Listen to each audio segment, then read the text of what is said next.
All right, we'll get going.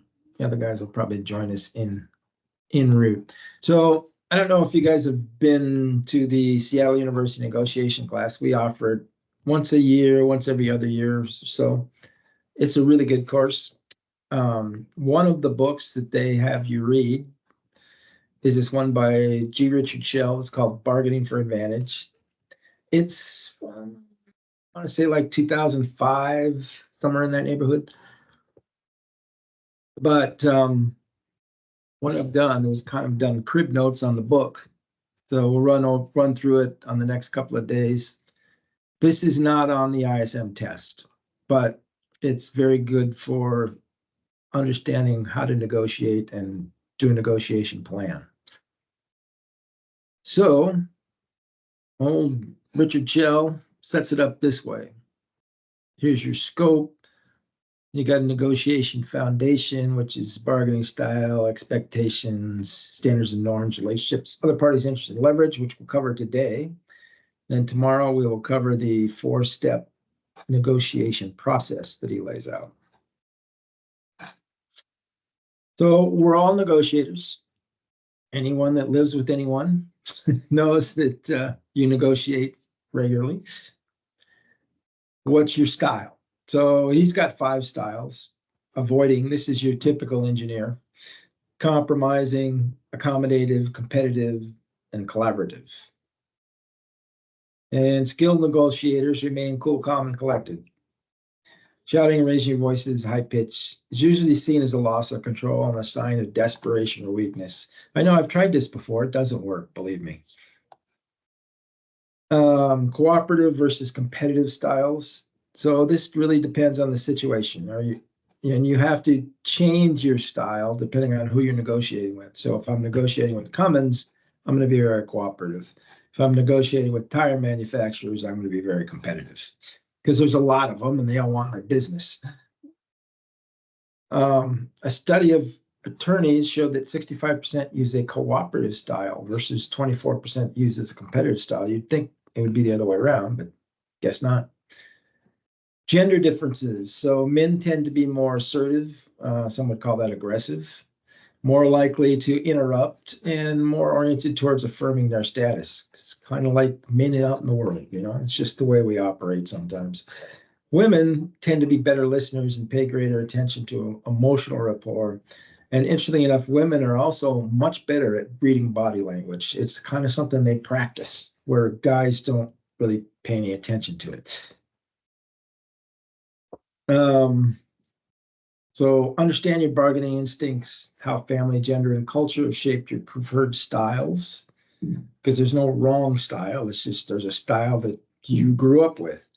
Acquire a willingness to prepare, set high expectations, have the patience to listen, and make a commitment to personal integrity. I showed you the book cover, but here's the bargaining style survey, and I'd encourage you all to go take it. It's not that many questions. It's like 30 questions. Then you add up the A's, B's, and C's, and you plot them on here, and it'll tell you, what of the 5 types, what type of negotiator you are. So here's one that I did. Damn, 1-8-16. That was a while ago. But these really don't change a lot over time.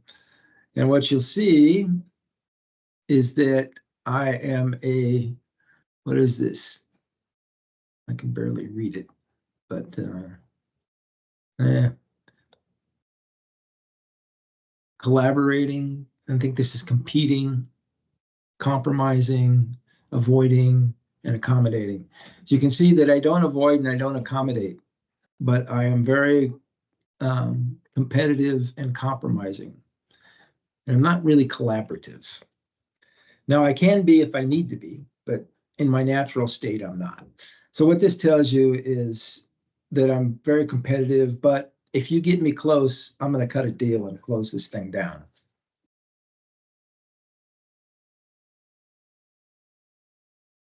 And then here's an analysis for you. You can kind of read about each of the 5 styles. Okay, so bargaining goal versus the bottom line. So the bottom line is your minimum acceptable outcome. or also called your least acceptable alternative. If you focus solely on the bottom line, you'll tend to migrate there. So you don't want to focus on your bottom line. You want to know what it is, but you want to focus on it. You want to focus on your targeted or optimum. Goals are fundamentally different than a bottom line. So your goal is your highest legitimate outcome expected. Your dominant and it's your dominant focus during the negotiation. It's also called your MDO, or your most desirable outcome. That's what you want to focus on when you're negotiating. When you're deciding on your goal, the price should not be the only thing on the table. Price is a means to an end, not an end in itself. What else do you need from the supplier? You got your BATNA, your best alternative to negotiate agreement. If there's no deal, this is your fallback position. The goal should achieve more value or profit for PACCAR. Otherwise, it's not a good goal. Other things that are important to a truck manufacturer: transportation costs, location of final assembly products, quality of products, payment terms. There's probably name a few others. And then make sure your goal is justified, obtainable. Don't put out there a wish list. And visualize what it would feel like to achieve your goal and write your goal down. So this is the important part. Got to write it down so you commit it to memory. So think carefully about what you want, set targets, be specific, write it down, and carry your goal with you into the negotiation. Now, standards and norms. So standards, techniques that help the buyer and seller form opinions about the right price. So when you're buying a house, you do comparable real estate transaction. Those are standards. If you're buying a car, you've got the automotive blue book. That's also a standard. And what is a norm? These are standards or are accepted business practices both sides agree to either implicitly or explicitly. So it is a norm to expect a change in price due to a change in raw material costs, especially if this is already established pricing mechanism between the parties. So that's a norm. This section can also be used for arguments and counter arguments, and that's what I've kind of changed it into for the template that we use. Arguments and things that you want, and you write down the argument. You write down what they think their counter argument's going to be, and then you counter that counter argument. Something called normative leverage. So if you can use these standards and norms to gain an advantage or protect your position, anticipate what they'll be, which ones would apply, and what the other side would be. This is what I was talking about here, your arguments and counter arguments. You want to anticipate what you're going to argue, what the other side's going to say, and how you're going to refute it. You also want to anticipate any arguments that the other side is going to bring up and what your response is going to be. And you're going to write them down. That way you can remember them. Something called a consistency trap. Pre-commit the other party to seemingly innocent standard and then confront them with implications that are actually turn into a run against your interests, turn out to run against your interests. So to tip off of a consistency trap is to get you to agree with some statement before telling you why the statement is important. So telemarketers will use consistency traps all the time. Attorneys love them. Why do standards and norms work? We all want to appear reasonable. It's known as the consistency principle. So I'm going to say the blue book doesn't apply. That's not really reasonable. I don't want to appear that way when I'm negotiating. So survey the applicable standards and norms, identify the ones the other party views as legitimate, or prepare your arguments, anticipate the arguments of the other side, write them down, and prepare a positioning theme and anticipate the other sides. What's their opening theme going to be, and how are they going to position this negotiation? You can consider making your arguments before a sympathetic audience, their boss or something, who knows. So the norm of reciprocity. So reciprocity is a norm. So duties that people owe one another because of their prior actions. So people give Christmas cards to those they get them from. That is a norm of reciprocity. You feel guilty if you don't send out a Christmas card to them. Well, if you're a woman, you probably do. If you're a guy, you may or may not. People give to charities who give them a small gift, which is why charities give out small gifts. It's the norm of reciprocity. And people make bargaining concessions to others who have made compromises in their direction. So once you make a concession, you expect the other side to make a concession also. 3 steps to a reciprocity: be trustworthy and reliable. Nobody likes negotiating with somebody they don't trust. Be fair, and this is what most people want. Let others know when you think they've treated you unfairly. A good negotiator is concerned with being fair, but they're also assertive about their goals. So when I've always negotiated, I've always tried to be fair and recognize their point of view, but I still know what I want. So the closer the personal relationship between the negotiators, the more likely it is they will seek to minimize conflict and compromise. So work relationships are based on a degree of trust and reciprocity, along with assumptions that both parties are looking after their own best interests. So this is why salespeople want to become your friend. So if you're in a negotiation over something with your spouse or significant other, you're not likely to get in a heated negotiation. More likely, you're going to try to minimize the conflict and compromise. This is what the sales guy's trying to, this is where the sales guy's trying to get. He wants to be your buddy, or she wants to be your buddy. And that way, you won't put the wood to them and you'll make a compromise in their direction. Psychological strategies for building working relationships, the similarity principle. We trust people who look and act like us. This is where a lot of discrimination comes in from, but it's a fact of human reality. And relationship networks, sharing a mutual acquaintance may help us appear more familiar and trustworthy. Relationship traps. So manipulating the norm of reciprocity, which is what the sales guy is doing, triggering a feeling of obligation when none is appropriate.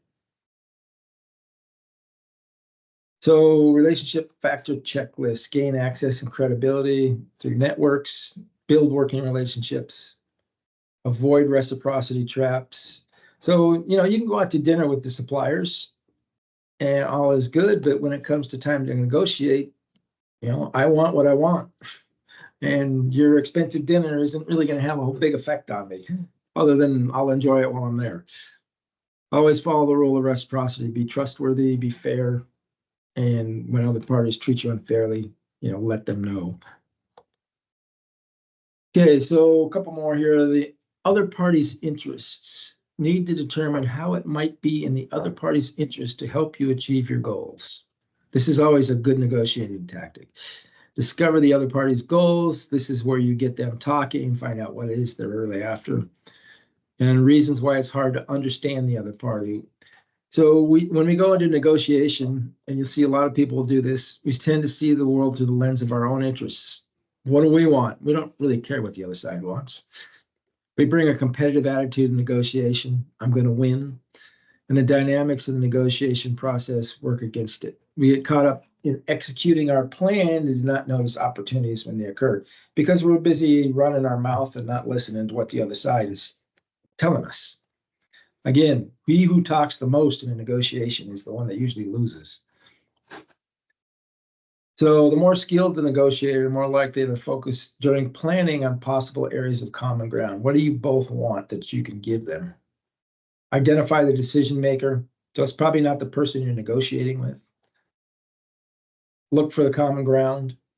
Identify interests that might interfere with the agreement, why they might say no. This goes to determining your arguments ahead of time. And look for areas of conflicting interests.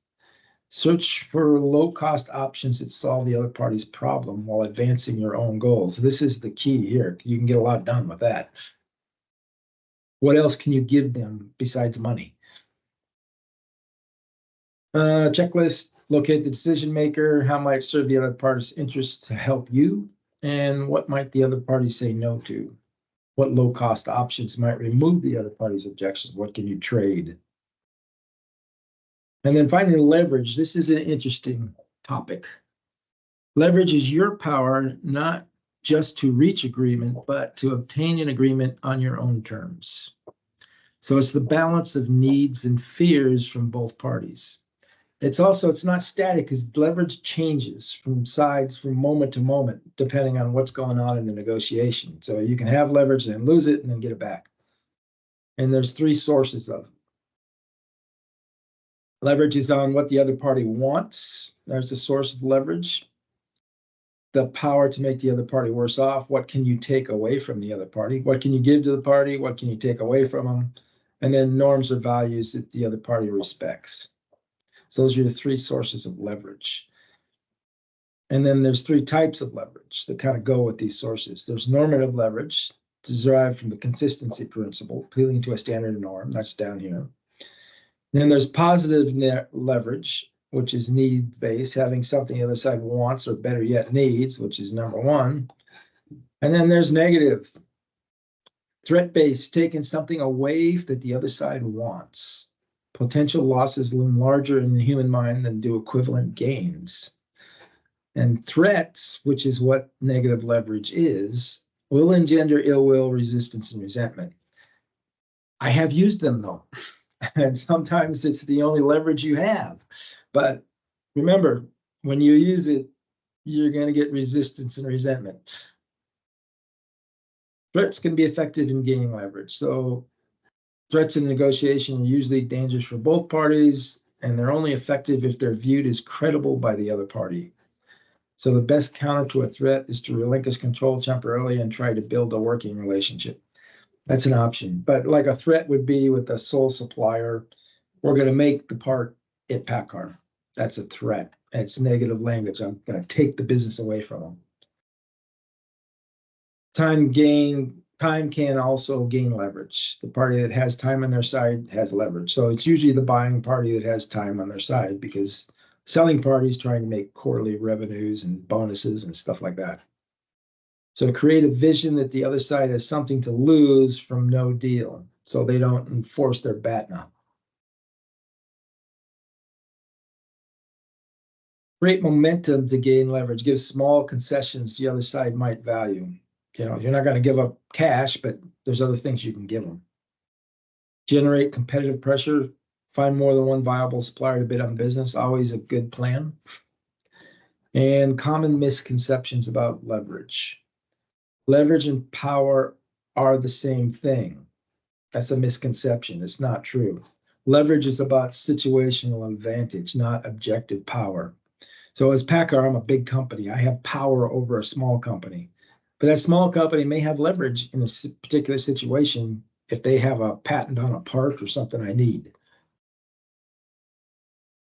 Leverage is constant that doesn't change, is a constant that doesn't change. That's not true. Leverage changes as negotiations proceed, and it goes back and forth. And leverage depends on the facts. Absolutely not true. Leverage is based on the other party's perception of the situation, not the facts. So again, the sole source supplier, I tell them, I'm going to make the part in-house. That may be very far from the truth, but all the supplier has to do is believe that it could be true. And then I've got leverage. So which side has the most to lose? From whom is time a factor? Can I improve my alternatives to make the other parties worse? Can I gain control over something the other party needs? Can I commit the other party to norms? And can I form a coalition to improve my position? Those are all things you can look at. All right, that's what I got for today. We don't have any questions, but tomorrow we will cover Richard Shell's negotiation process and how to write out the plan and all that good kind of stuff. Any questions? All right. Thank you. Talk to you guys tomorrow. Thank you. Thank you. Yep.